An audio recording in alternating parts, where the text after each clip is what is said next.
I'm Alma Lee. I'm a psychotherapist and transformative lifestyle resiliency coach and author, and I want to help you reach your goals by teaching you how to step outside of those fear-based mindsets and into your powerful, loving self. Let's get started.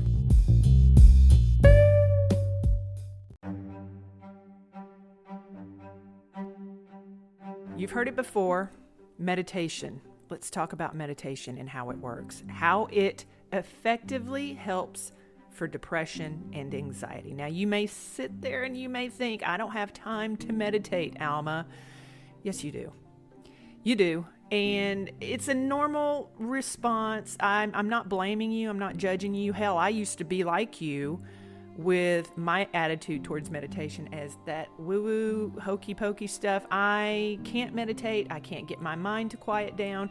It doesn't work for me. And all of these different excuses that we come up with to justify not trying something that we just don't believe in. And I get it. I've been there. I've done the same exact thing when it comes to assessing what meditation is. A lot of us think that meditation is just sitting in a quiet room with our thoughts, and that's pretty much it. But the thing is that what we don't realize is that there's a lot of fear attached to doing that very thing, because we know subconsciously that when we sit with our thoughts, that the things that we don't want to think about is what we fear. We fear old traumas. We fear attitudes. We fear our beliefs. We fear allowing the den of all of the judgments that we've held closely, or the things that we believe about ourselves that other people have said to us. And all that garbage that we successfully pack away into Pandora's box, deep, deep down into the recesses of our heart and soul. We just don't want to address that. And that's why we overwork. That's why we drink. That's why we use drugs, or any other thing that we use to fill up our space and time in our life, just to keep that stuff from coming forward. But here's the thing. The reason why you're struggling with depression and anxiety is because you're not giving those things the time that they need for you to process through them. Because you don't believe, for whatever reason, that you deserve to, or society or culture has told you that you shouldn't.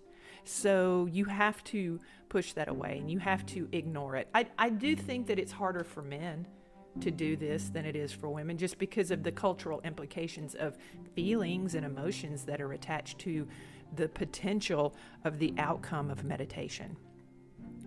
Humor me.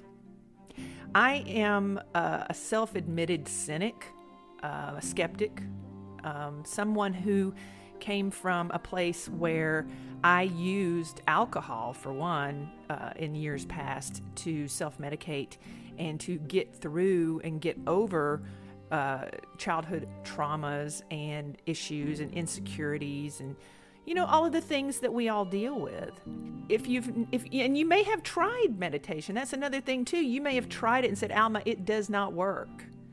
Well, everything takes practice. And take it from me, I tried it and I kept doing it and I kept doing it and I kept doing it. And it didn't work for me either initially. It really didn't.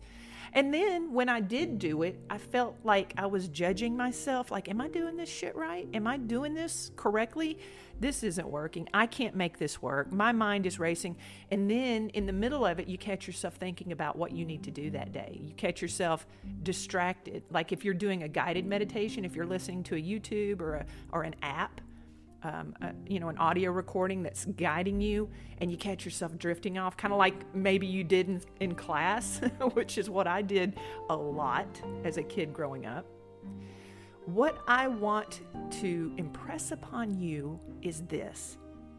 Consider this. Humor me and consider this for just a moment. What if there is no wrong way to meditate? Now, hear me out. I know I'm asking you to suspend your disbelief in order to think about this and consider this, because I want you to experience the healing that I've experienced with my meditation. I work really, really hard to stay focused and to stay authentic in the messages that I deliver to my followers and my audience. And with that, I have to volunteer the fact that this is not a goal or a destination. This is a lifelong process. This is not something that you are seeking to attain, like a goal or a destination. This is a lifestyle change. This is a process. This is an act of self-love. You're taking time to pour into yourself. You're taking time to sit with yourself. You're taking time to give yourself the love and the attention that you've probably been seeking in relationships with other people. I know I did, and I know I have. I've received so much relief and so much clarity in my meditation process, to the point where it has caused me to get to this decision on how I choose to move forward and how I choose to mentor people and how I see myself as a coach or a cheerleader, because I have to bring it forward in a space of authenticity. I do not see myself as any different than you. I have the same struggles. I have the same little ankle-biting day-to-day issues as you. I don't have any sort of special mechanism that's going on in my life that gives me sort of a elevated station other than you do. So with that, I would just ask you to consider, what is it about meditation that keeps you from trying it? Is it a belief that you just don't think it works? Or maybe you've tried it and you thought it was crazy? How often did you try it? How many times did you try it? Did you feel weird? Did you feel like this is dumb? This is crazy? I did, and I've been meditating pretty regularly for probably only the last year. It's been a new evolution for me, but it's like one of those things that once you catch it, once you get it, once you have that epiphany, once you have that one meditation, that light bulb moment that leaves you with that feeling, that aha, I got it. Then that's when it really starts to spiral and it starts to elevate you to the point where you find that it becomes part of your day, and you recognize in your day-to-day activities that, hell, I feel terrible. I didn't meditate this morning, or I didn't meditate before I went to bed last night. I didn't take that time for myself. It literally has become that much of a part of my life that I can't, I have to get away from people. I have to get away from the computer, the phone. I have to get away from the television and anything else that serves as a distraction to my wellness and my clarity. And it's a spiritual, it's if you don't currently have a spiritual practice, this can absolutely evolve you into understanding who and what you are from a spiritual standpoint. I'm not here to proselytize. I'm not pushing anything. But I do believe that we have to elevate into our higher self, because that's why we're here. That's why we're here. So humor me, would you, just for a few moments? Meditation for depression and anxiety. I have experienced significant depression and anxiety, and I still have my days where I catch myself in that low vibe. And the first thing I do, and it's a struggle. It is a struggle when I'm in that space, that I will get up and I will make myself meditate. And that is what helps pull me out of that.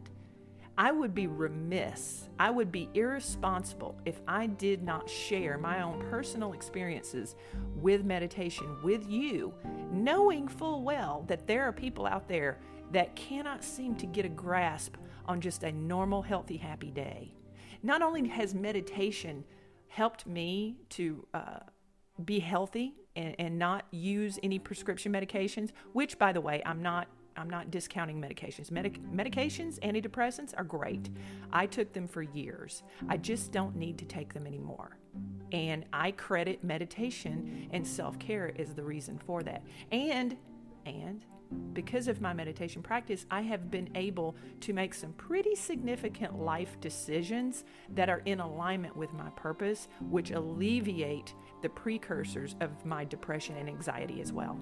So it's given me that strength. It's given me the opportunity to make better decisions for myself because I have that clarity because of the meditation. But I do believe wholeheartedly that you can achieve the same results as me, because I'm no different than you. I'm not. It's just maybe I'm more vocal. Maybe I feel that sharing all of this with you is my path. It's my purpose. I know that, actually, that being a voice of reason to help you understand this thing, this evolution, in a way that reads well. I'm talking to my tribe, right? I'm talking to people like me who are skeptics or maybe cynical to a degree, who have this certain idea of what life is, and it's not very fluid. It's more concrete. You have certain ideas about what will and will not help you. I'm just asking you to think outside the box. Think outside the box. I'm going to give you a few guidelines, right? I'm going to simplify it for you, okay? When you meditate, a lot of times I think the frustration people feel when they go into their meditation practice is that they don't really know what they're doing or why. You have to think about what it is you want to achieve. Everybody has something that they're looking for, something that they desire, a change maybe that they want to make in their life. And this is where you want to pinpoint your meditation process. And that will change over time as your needs change. So think about what it is, all right? So just right now, as you're listening to this recording, what's the first thing that pops up in your mind? The first thing that you can think of about your life. Is there a goal? Is there a job? Is there something in your relationship, maybe with yourself or with your partner or a friend or a family member, that you want to change, that you want to heal? Your health. Is there something going on in your current health situation that you want to heal from? It is. It's that powerful. I know what you're thinking. It is. It truly is. Are you depressed? Do you have a sense of hopelessness? Is your anxiety wrecking your world to the point where you find yourself self-medicating with drugs and alcohol? Maybe you're self-medicating with shopping, gambling, sex, whatever. What is that thing? Okay? Think about it. Pick one thing that you want to heal, that you want to grow into. Maybe you want to make more money. I'm serious. Anything you can think of. Find that one thing that you desire, okay? So that's the first thing, all right? So in journaling, write it down so that you kind of have a list of what you want to do as far as the direction you want to go into with your meditation. So think about that one thing. You want to create a business. You want to find the ideal partner. So you want to write that down. And then the next thing is, how do you like to be talked to? Now, this is something I learned on my own. This is not something that I learned this through my meditation. I'm telling you, it's clarity. I learned this through my own meditation. This realization is that there are certain guided meditations out there, whether it's Spotify, YouTube, or apps maybe, where I will listen to the guided meditation and I realize, you know what, this is not working for me. And I don't know what it is, but come to find out, there's certain personalities that I have, I guess, attached to different voice and speaking styles. So I never heard this from anybody else that, was teaching me how to meditate. It was just something I learned on my own. But for me, I tend to have the ability to concentrate deeper and go deeper when I have a more directive tone. So the person, if I'm listening to a guided meditation, say for instance on YouTube or Spotify, those are the two main apps that I listen to when I do my guided meditations, is I tend to pay closer attention and can get deeper into my meditative state when the person speaking is more directive. Case in point, Dr. Joe Dispenza. He digs right in immediately. When you play one of his recordings, he digs right in. The first thing he does, he's very directive. He's like, get comfortable. And something about that, having somebody, and this is me personally, you got to know yourself. You got to know what your your little tweaks are. And that's something too about this whole thing about meditation. You learn who you are and what your likes and dislikes are. You understand yourself better. You get deeper and deeper into that relationship that you build with yourself. You can't fully understand your environment until you understand yourself, right? And I don't know why that I resonate more with that, but it works for me. And so he's very direct. He's very like, this is what you need to do. That gives me comfort because I take confidence away from that. So that lets me know that the guided meditation, I need to have a very confident person guiding my meditation. Now, that's me. Now, you may be very well, different from that. You may have a need for somebody to kind of walk you through it in a very gentle way. You might prefer a woman speaking to you in a more hushed, quiet whisper tone. Now, that doesn't necessarily work for me. But see, this is the whole process. So understand yourself. Understand how you like to be spoken to. Because if you, and I learned this on my own, if you listen to a guided meditation and they're speaking to you in a way that makes you feel patronized or it's moving too slow, you're going to get irritated with it and you're going to give up. That's not what you want. I think for me, that was my biggest obstacle, was the fact that I wasn't able to take seriously somebody who was speaking to me in a guided meditation that didn't resonate with how I like to be communicated with. And I've never heard anybody else speak on that, but that's something that I learned. So it's got to be the right meditation. It's got to be the right voice. It's got to be the right tone, and it's got to be the right direction. So number one, you got to know what you want. What do you want to change? What do you want to achieve? What do you want to attract? Do you want to manifest money? Do you want to manifest a perfect partner? Do you want to learn how to heal yourself emotionally, physically? What is it that you want to meditate on? Have a goal. Number two, know what you want to hear. Know how you want to be spoken to. Think about it. How are people able to convince you to do something? What does that voice sound like? So you got to figure out what you want. Write it down. How do you want it delivered? Here's some recommendations I have.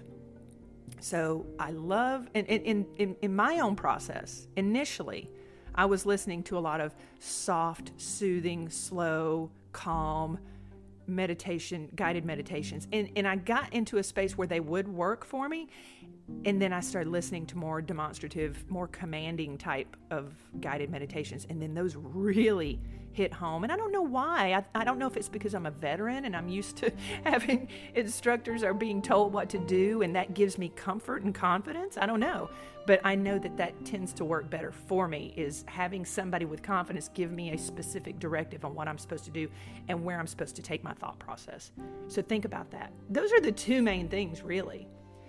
But the third and the last one, don't give up on it. Just because when you try to meditate, it doesn't work for you that first time, I guarantee it's not going to work for you, at least in your mindset, and what you expect to receive is not necessarily going to line up. Be consistent with it. Don't hang it up. Don't hang it up. If you've ever taken antidepressants, you know that your doctor that prescribed it, your provider that prescribed it, tells you most of the time, especially with SSRIs, that you got to give it at least 2 weeks in order for you to feel the effects. Meditation, kind of the same thing. Do it every day. If you can do it a couple of times a day, that's even better. But play around with it.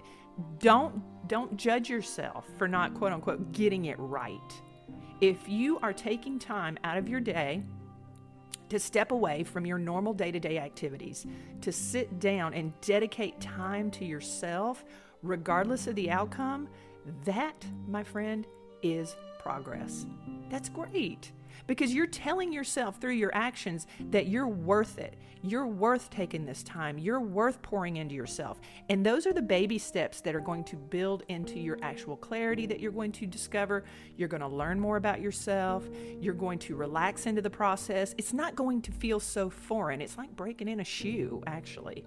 It starts to conform to the shape of your life, much like a shoe conforms to your foot. It becomes yours. You start to know what positions you want to be in.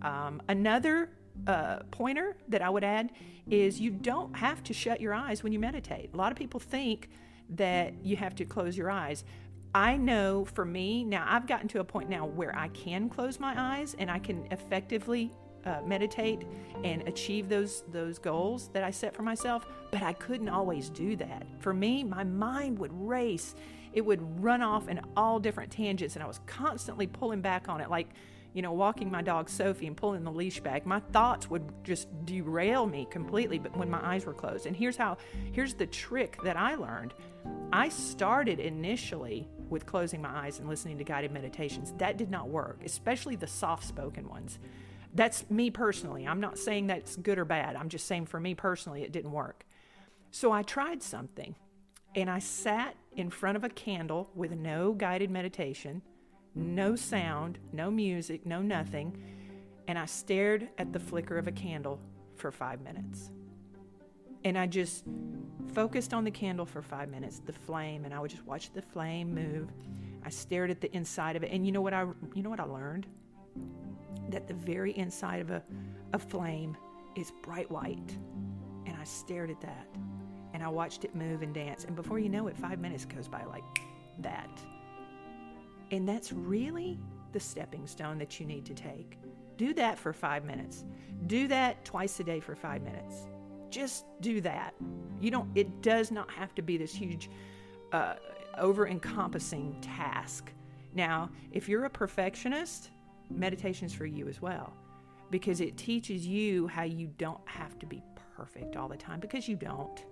That's too much. That is such a burden to carry throughout life, is the expectation of perfection.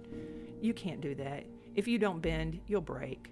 Meditation will teach you the clarity that you need in understanding yourself and understanding where that need to be perfect comes from.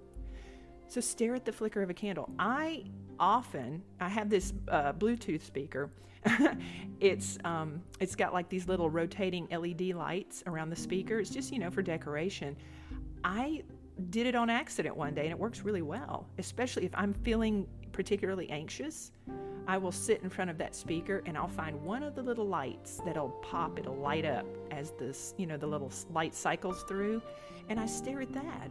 And then, of course, the deep breathing while you're staring at the light. In through the nose, pull that diaphragm down into the ribs, and then hold for a second, and then exhale out of your mouth. Affirmations. What do you want to achieve? You got to tell yourself that.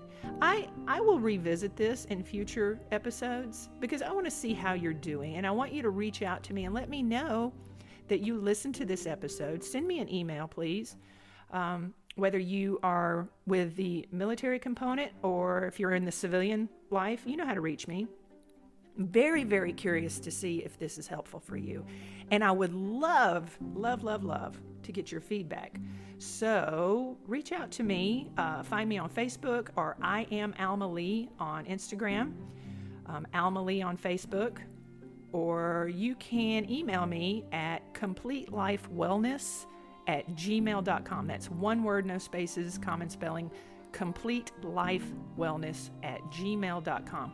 Send me an email. Let me know if this is helpful for you. Let me know, especially, what points of clarity you had in trying to figure out what your desires are and how you like to be spoken to in the guided meditations, because that is going to help you move forward. And I promise you, you will absolutely notice that you're going to get to a point in your life where, like me, it's like your coffee in the morning. You can't go through your day without taking some time to pour into yourself and to settle those racing thoughts, and to get back to the basics and get back to who you are. All right. From fear to love. This has been an LBM production. Please like, subscribe, and share this show. Thanks for listening.